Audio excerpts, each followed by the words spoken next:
Women Who Run with the Wolves, Chapter 16, The Wolf's Eyelash. If you don't go out in the woods, nothing will ever happen, and your life will never begin. Don't go out in the woods, don't go out, they said. Why not? Why should I not go out into the woods tonight, she asked.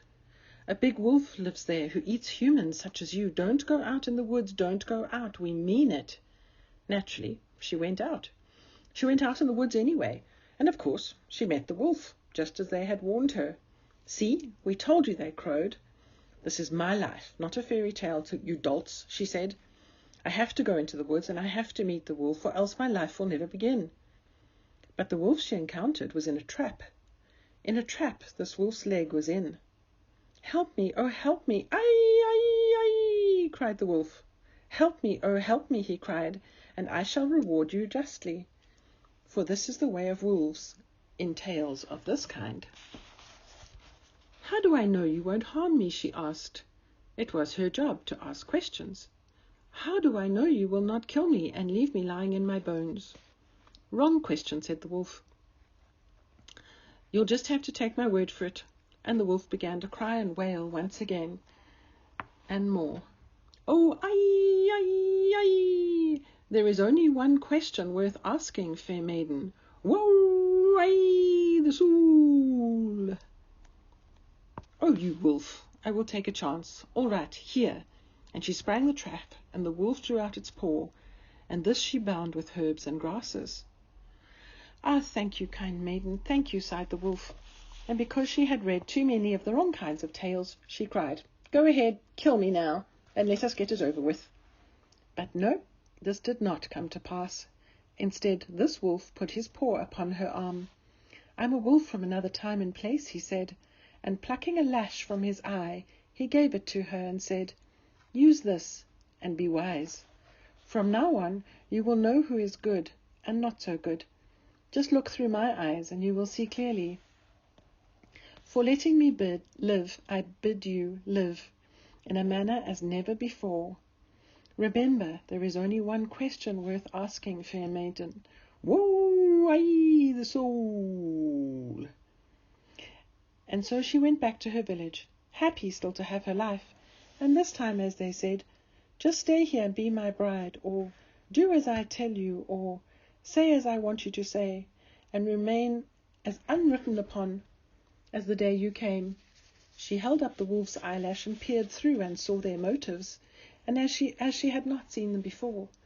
And the next time the butcher weighed the meat, she looked through her wolf's eyelash and saw that he weighed his thumb too. And she looked at her suitor, who said, I am so good for you, and she saw that her suitor was so good for exactly nothing. And in this way and more she was saved, from not all, but from many misfortunes. But more so in this new seeing. Not only did she see the sly and the cruel, she began to grow immense in heart, for she looked at each person and weighed them anew through this gift from the wolf she had rescued, and she saw that those who were truly kind and went near to them.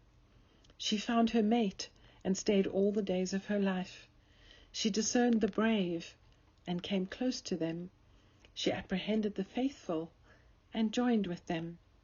She saw bewilderment under anger and hastened to soothe it.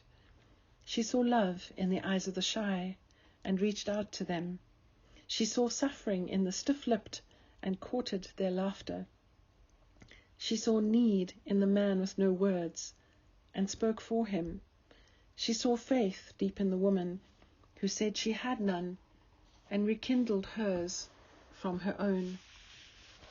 She saw all things with her lash of wolf, all things true and all things false, and all things turning against life and all things turning towards life, all things seen only through the eyes of that which weighs the heart with heart and not with the mind alone.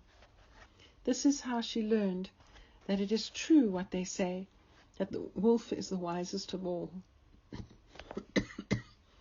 If you listen closely, the wolf in its howling is always asking the most important question. Not where is the next food, not where is the next fight, not where is the next dance, but most important question in order to see into and behind, to weigh the value of all that lives. Woo-wee the soul, woo-wee the soul. Where is the soul? Where is the soul? Go out into the woods, go out. If you don't go out into the woods, nothing will ever happen and your life will never begin.